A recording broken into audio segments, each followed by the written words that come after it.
Morning students, welcome to RDS group of school. This is your Hindi video. This video is for class 7th. Class 7th आपका chapter मिठाई वाला complete हो गया है. अब हम आगे थॉट और सिलेबस लिखेंगे हाफिजली का. अब की बार आप सब कुछ हिंदी में लिखेंगे. थॉट मतलब सुविचार. देखिए, अपने लक्ष्य को ऊंचा रखो और तब तक मत रुको जब तक तुम उसे हासिल नहीं कर लेते. यानी जो आपका लक्ष्य है उसको प्रायोरिटी दीजिए, उसको सबसे ऊंचा रखिए और तब तक मत रुकिए. उसको पाने के लिए तब तक आगे बढ़ते रहिए जब तक आप उसे हासिल नहीं कर लेते, यानी जब तक आप उसे प्राप्त नहीं कर लेते. अब आइए, अब आते हैं हम सिलेबस. अब आप इसको लिखेंगे हिंदी में. अर्धवार्षिक पाठ्यक्रम. संभावित दिनांक. पहला है मिठाई वाला कहानी. यह है भगवती प्रसाद वाजपेयी की. पाठ 6 रक्त और हमारा शरीर, ये निबंध है. यह है यतीश अग्रवाल. पाठ 7 पापा खो गए, ये नाटक है विजय तेंदुलकर का.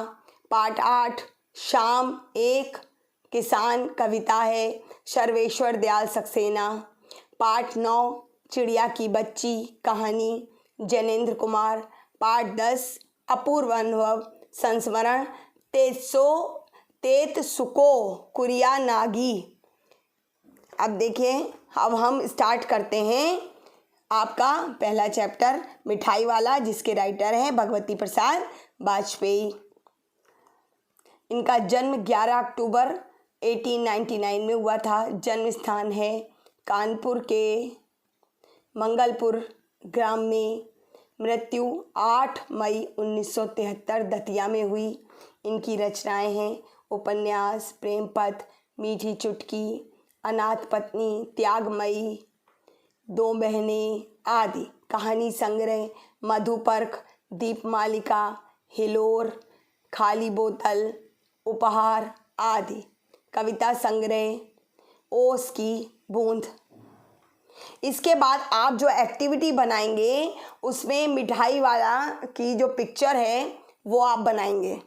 मिठाई वाला खिलौने जो बेचता हुआ, मिठाई वाला में खिलौने बेचता हुआ जो पिक्चर है वो आप बनाएंगे. अब आइए शब्द इस पे देखिए. Chapter thought. जो बीत गई सो बात गई, जीवन में एक सितारा था, माना वह बहुत प्यारा था. पाठ 5 मिठाई वाला. इसके भगवती प्रसाद वाजपेयी.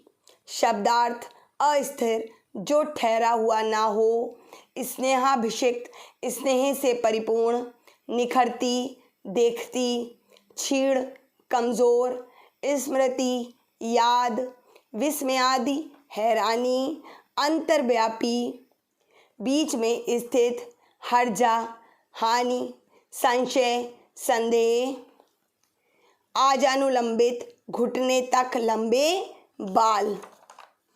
अब आइए क्वेश्चन आंसर्स पे. प्रश्न अभ्यास. देखिए, डेट मेंशन करिएगा.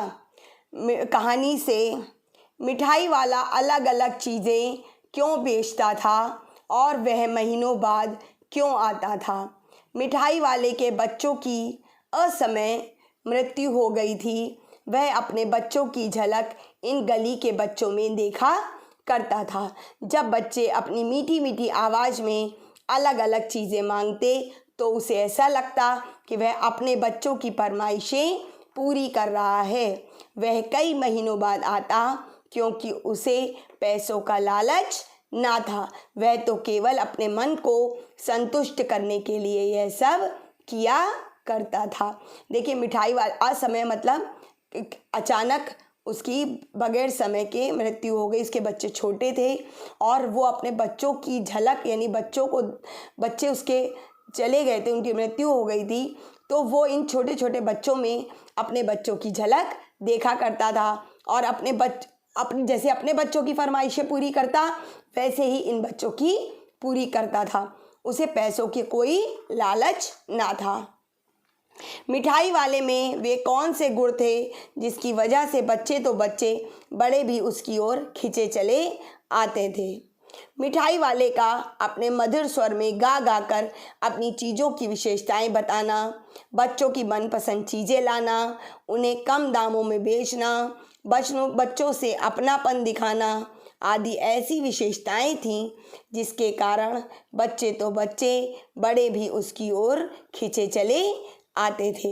यानी वो जो गा गा कर बेचता था उसकी आवाज़ में इतना आकर्षण था कि सब लोग उसकी ओर खिंचे चले जाते थे।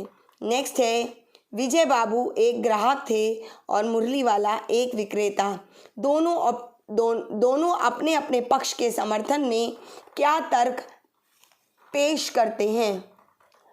विजय बाबू एक ग्राहक थे और मुरली वाला एक विक्रेता। यानी ग्राहक होता है कस्टमर खरीदने वाला और विक्रेता होता है बेचने वाला। विक्रेता के स्वभावानुसार यह तर्क दिया कि सबको 3 पैसे की दी है पर आपको 2 पैसे की दे रहा हूँ।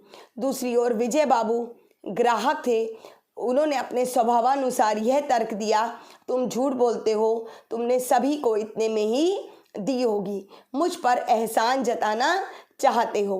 वास्तव में ऐसा संवाद खरीदने और बेचने वाले के बीच होता है। देखिए होता क्या है, बेचने वाला अपने कीमत बताता है और जो खरीदने वाला होता है वो मोल भाव जरूर करता है।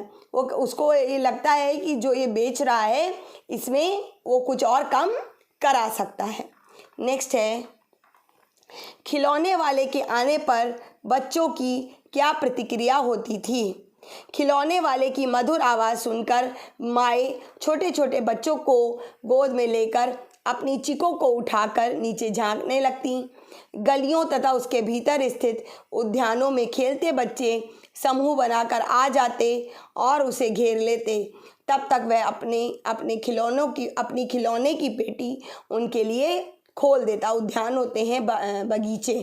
अब क्या होता था, जब वो आता था उसकी आवाज़ में इतना आकर्षण था कि माए चिक, मैंने आपको बताया एक पर्दा होता है, उस झांकने लगती थी अपने बच्चों को लेके उठाकर, और बच्चे भागते हुए सब जगह जहाँ पर भी होते भागते हुए वहाँ आ जाते थे और वह उनके लिए अपने खिलौने की पेटी खोल देता था। रोहिणी को मुरली वाले के स्वर से खिलौने वाले का स्मरण क्यों हुआ है। स्मरण होता है याद। रोहिणी को मुरली वाले के स्वर से खिलौने वाले का स्मरण इसलिए हो आया क्योंकि उसके लिए यह आवाज़ जानी पहचानी थी।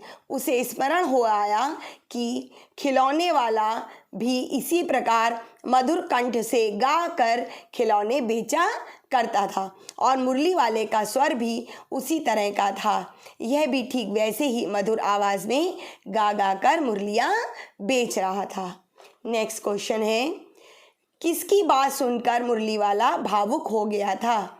उसने इन व्यवसायों को अपनाने का क्या कारण बताया। देखिए उत्तर, मिठाई वाला रोहिणी की बात सुनकर भावुक हो गया था। अब रोहिणी ने उससे पूछ लिया था कि क्यों तुम ये बेचती हो, क्या बात है, तो इस बात को सुनकर वो भावुक हो गया था। उसने इन व्यवसायों को अपनाने का कारण यह बताया कि इससे उसे अपने मृत बच्चों की झलक दूसरे के बच्चों में मिल जाती है। बच्चों के साथ रहकर उसे संतोष, धैर्य व असीम सुख की प्राप्ति होती है। यानी वो उसके बच्चे नहीं थे तो वो दूसरे के बच्चों में अपने बच्चों की झलक देखता था और उनके संग जो चीज़ें बेचता था या उनके संग खेलता था तो वो उसे बहुत संतोष मिलता था। अब इस बार ये पैसे ना लूँगा। कहानी के अंत में मिठाई वाले ने ऐसा क्यों कहा।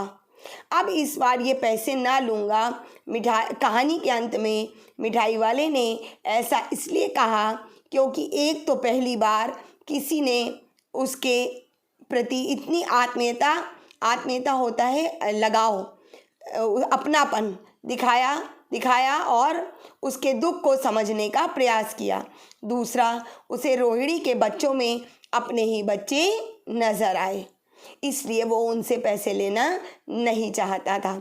क्योंकि रोहिणी ने जब उससे पूछा था तो उसे उसकी बातों में अपनापन लगा था। अब देखिए नेक्स्ट क्वेश्चन है, इस कहानी में रोहिणी चिक के पीछे से बात करती है कि आज भी औरतें चिक के पीछे से बात करती हैं, यदि करती हैं तो क्यों? आपकी राय में क्या यह सही है? देखिए रोहिणी पर्दे के पीछे से या पर्दा हटा के बात करती है, तो लेखक ये कह रहा है कि ये क्वेश्चन ये है कि आज भी औरतें ऐसे ही करती हैं, और यदि करती हैं तो क्यों? हाँ, आज भी आंसर है, हाँ आज भी कुछ पिछड़े, ग्रामीण, रूढ़िवादी और कुछ जाति विशेष परिवारों में पर्दा प्रथा का चलन है। मेरी राय में ये बिल्कुल भी उचित नहीं है। ये प्रथा न केवल स्त्रियों की स्वतंत्रता का हनन करती है, बल्कि उनकी प्रगति में भी रुकावट उत्पन्न करती है। साथ ही इस प्रकार की प्रथाएं हमारे देश की छवि को भी विश्व पटल पर धूमिल करती हैं। देखिए इसमें रूढ़िवादी बहुत कंजर्वेटिव फैमिलीज़ होती हैं, वो आज भी अपने घर की औरतों को पर्दे में ही रखती हैं, जो कि ये गलत है, क्योंकि ये प्रथा जो है उनकी स्त्रियों की स्वतंत्रता यानी कि उनको आगे बढ़ने से रोकती है।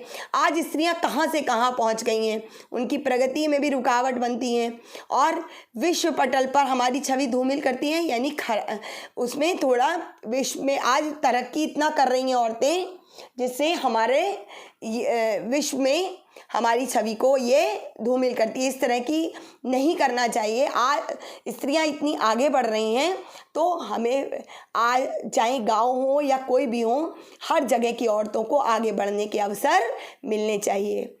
नेक्स्ट क्वेश्चन आगे के नेक्स्ट वीडियो में आपको दूंगी। Have a good day.